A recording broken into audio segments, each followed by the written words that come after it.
Bienvenue et bon début de semaine sur Kivu Morning Post. Au sommaire de l'actualité du jour, à Makobola, les combats entre les F-123 et les Wazalendo alliés au FARDC se poursuivent après la reprise des Bangoué et Kassekezi par les forces gouvernementales.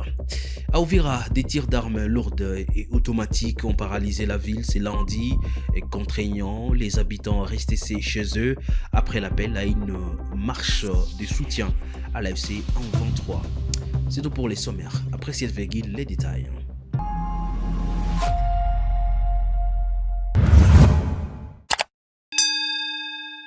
La situation est restée tendue ce lundi à Makobola. Les combats se poursuivent entre l'FC 23 et les Wazalendo alliés au FARDC.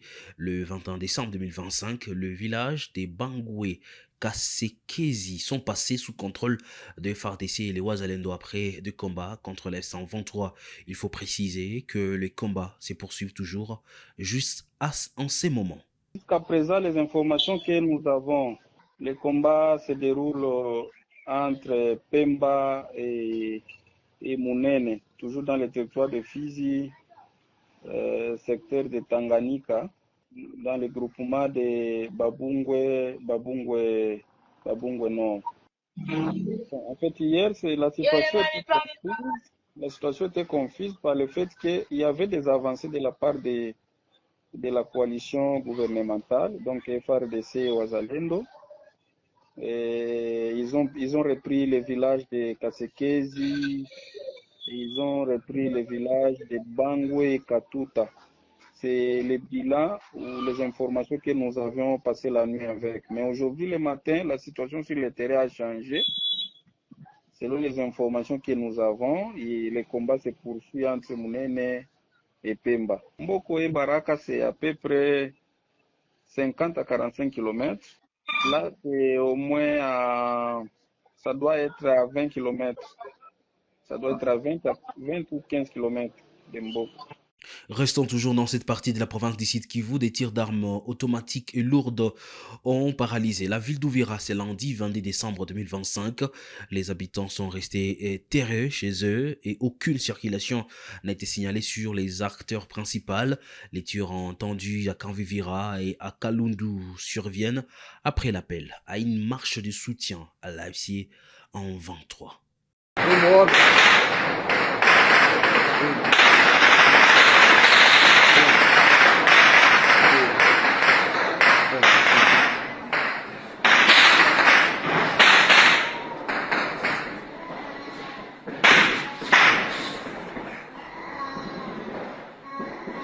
Natari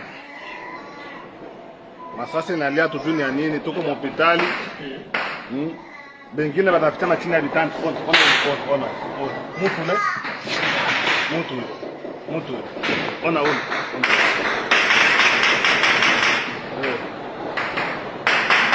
kama katika matokeo vitama na mlikuwa chini ya vitanda.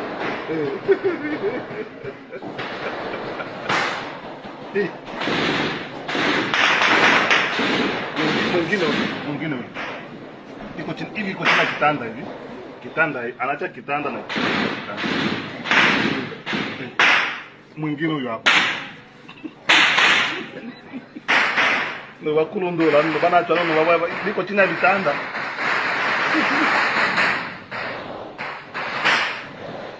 C'est lundi 22 décembre 2025, une frange de la société civile et des jeunes de Goma a organisé une marche pacifique pour s'opposer au retrait annoncé des forces de la F-123 de la ville d'Ouvira dans la province du Sud Kivu. Les manifestants demandent l'ouverture d'un dialogue inclusif pour mettre fin à la guerre dans l'est de la République démocratique du Congo. Ils ont convergé vers le quartier général de la MONUSCO à Goma et remis un mémorandum appelant la mission onusienne à faciliter le dialogue et à protéger les civils dans les zones touchées par le conflit. Nous avons marché parce que nous demandons à ce qu'il y ait le rétablissement de la paix. Nous voulons que la zone occupée par la M23, c'est-à-dire le gouvernement de la F-123 ainsi que le gouvernement de Kinshasa, puissent se comprendre et parler au même langage sur une table. Bref, nous demandons le dialogue. On ne veut plus attendre des coups de balle, on ne veut plus la guerre. Les États-Unis ne doivent pas se mêler dans des questions de la République démocratique du Congo. Et si les États-Unis peuvent se mêler dans des questions de la RDC, c'est pour demander les dialogues et la paix. Mais demander à certains de quitter certaines entités pour d'autres entités, c'est du n'importe quoi. Nous avons besoin du dialogue et que donc que ceux qui occupent telle ou telle autre partie puissent rester là où ils sont pour ne pas encore engager de guerre, des coups de balle, qu'on ne puisse pas avoir encore des déplacés de guerre et la crise pécuniaire. Certains pensent que le M23 vous a poussé à marcher. Non, c'est une manifestation de la société civile, mais pas pour le M23. Merci. La police des circulations routières PCR du Goma a enregistré au moins 125 accidents depuis février 2025, dont 23 mortels, selon les commandants Kachaboua.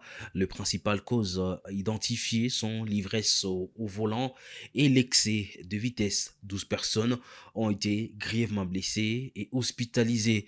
La PCR appelle tous les conducteurs à respecter le code de la route, le panneau de signalisation et les limitations des vitesses, surtout pendant les festivités de fin d'année, période marquée par un fort trafic et de nombreux embouteillages. Bon, kwanza mwezi ya pili tulishaenregistre 125 accidents. Mwazile 125 accidents muko 23 accidents mortels. Mwazile zote muko ma accident corporel ya watu wenyewe walirumiaka wenyewe kwa do wenyewe walirumia vibaya ni watu 12. Na wale 23 abo walikufa juu ya ma excès de vitesse na ma ivresse au volant. Zingine zote ni maka simple zenye tusha takaza sécurité sana juu ya circulation routière. Maintenant nimeomba conducteurs wote ba respecter code de la route. Surtout unajua mwa siku ya bonane ya mafete unakutana mtu anataka kunyumba na gari na familia yake yote ase wanaenda kwa mafete. Fia kule wanakunya wanarewa. Wakati unakamata bibi watoto na we papa unakamata gari unawatia mugari moya unaenda unarewa pamoja nabo unatia familia yako andanje. Tushatia ndani mistari mu barabara ba respecter ile maare. Hapana kwenda simama kwenye hakuru. Après plusieurs jours d'accalmie, les combats ont opposé lundi les Wazalendo NDH à Live 123 dans le village des Mbouji à Massissi, ravissant la paix au sein de la population et paralysant les activités locales dans la zone. Retrouvons notre correspondant Simeon Semasaka. Selon des sources locales, l'attaque a été lancée par les Wazalendo après plusieurs jours d'accalmie. Les combats utilisant d'armes lourdes et légères ont perturbé les activités sociales au centre du village. 3 heures plus tard, un calme relatif est revenu, mais la zone reste sous forte psychose.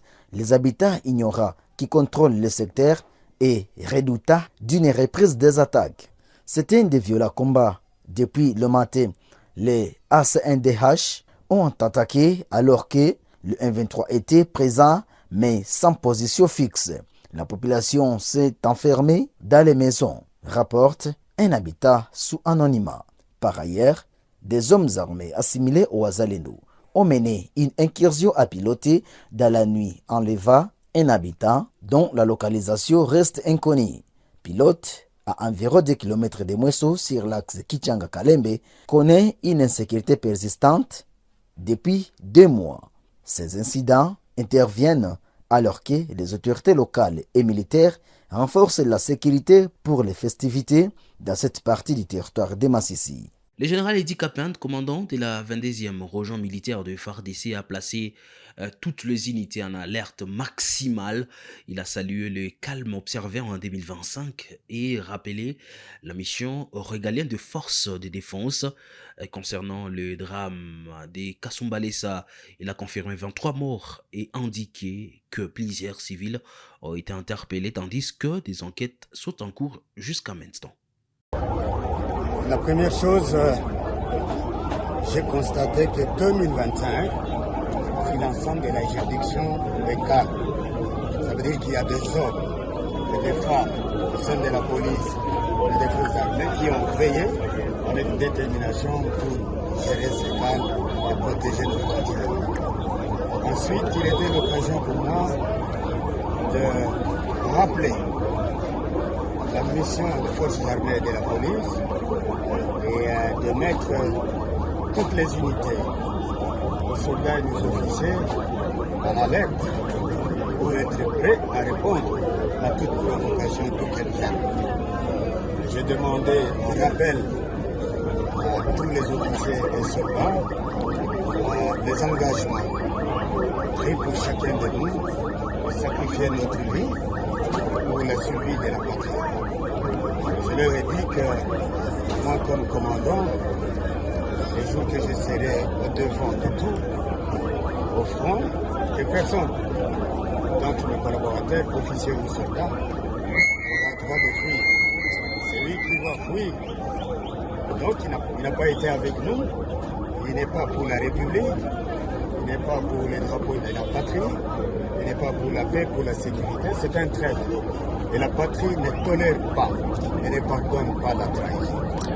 Et enfin, je souhaitais les vœux de nouvel an, de bonne année, de Noël, à tous nos hommes.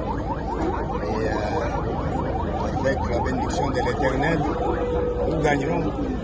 Nous, on ne va pas reculer. Je vous remercie. Juste peut-être une petite question, mon général, c'est à propos de la situation de Kassoum Balessa. Vous avez dit le bilan, maintenant il est à plus de 23 morts. Et vous avez mis en garde même certains militaires qui seraient peut-être cités. Non, j'avais dit qu'effectivement le bilan s'élève à 23. Il y a 22 hommes et une femme. Et j'ai dit que Dieu doit m'aider. Pour que parmi ces criminels, il n'y ait ni policiers, ni soldats. Parce que le châtiment sera plus grave. J'espère qu'il n'y a aucun militaire, il n'y a aucun policier parmi les combats.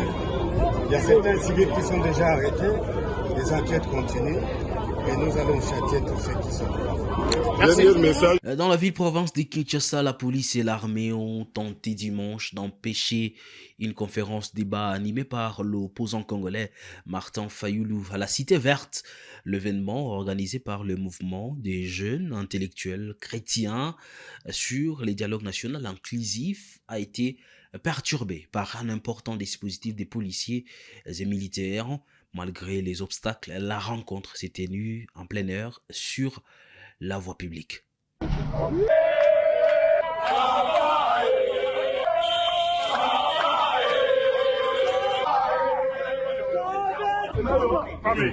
Je viens d'être notifié.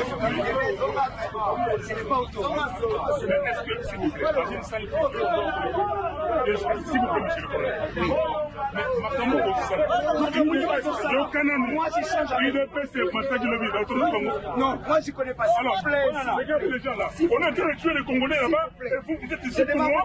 Non, s'il vous plaît, laissez-moi tranquille. C'est vous qui devez pas faire ça. C'est vous qui. Non. Appelez-moi les bourgmestres qui viennent ici. Contre la République. Comment? Nous sommes venus. Moi, je dois compléter contre la République. C'est mon pays à moi. Mon pays à moi. Ceux qui complotent contre la République, on les connaît. Tout à fait. Voilà. Donc, nous ne sommes pas parti politique, j'insiste. Laissez-nous, nous sommes une civile. Laissez-nous entrer, organiser la conférence calmement. Que notre invité, l'orateur, le président Martin Fayoulou, qu'il puisse nous expliquer aussi sur sa position sur les dialogues. C'est simple. On nous a pris Goma, on nous a pris Bukavu, on nous a pris Uvira. En Ituri, il y a des gens. Et ici, à côté de Kinshasa, il y a les Mobondo qui sévissent. Mais on me prend avec des jeeps et des jeeps, de militaires armés jusqu'au temps.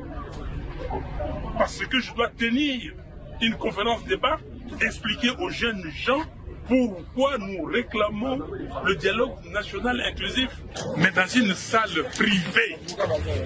Mais vous êtes dans l'État.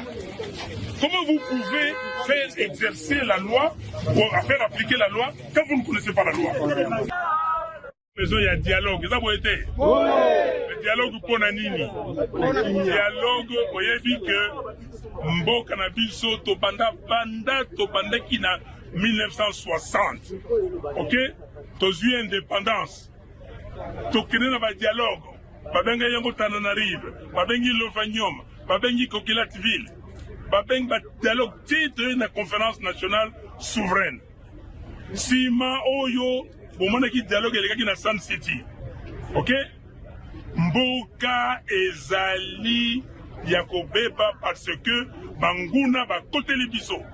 Toujours à Kinshasa, la commission défense et sécurité de l'Assemblée nationale a auditionné du 15 au 20 décembre 2025 plusieurs membres du gouvernement sur la situation sécuritaire dans les pays, surtout à l'Est. Le vice-premier ministre de la Défense, Guy Mwadian Vita, et le vice-premier ministre de l'Intérieur, Jacques Menchabaneluko, ont été entendus par les députés et ont obtenu un report des 48 heures Pour compléter leur réponse, le ministre des Mines Louis Watoum Kabamba et le ministre des Finances Doudou Fwamba Ilunde ont également été auditionnés sur la sécurité des sites miniers et les paiements des primes de militaires.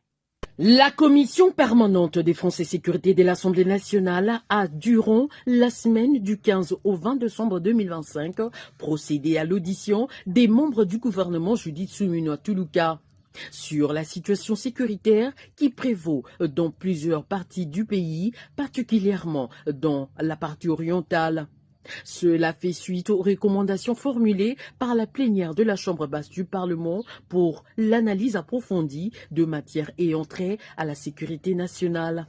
Ainsi, la Commission défense et sécurité a débuté la série d'auditions avec le vice-premier ministre de la Défense nationale, Guy Mwadianvita. D'une manière générale, les élus du peuple ont scruté la situation sécuritaire à travers le territoire national, particulièrement dans l'est du pays, après la chute de la ville d'Uvira.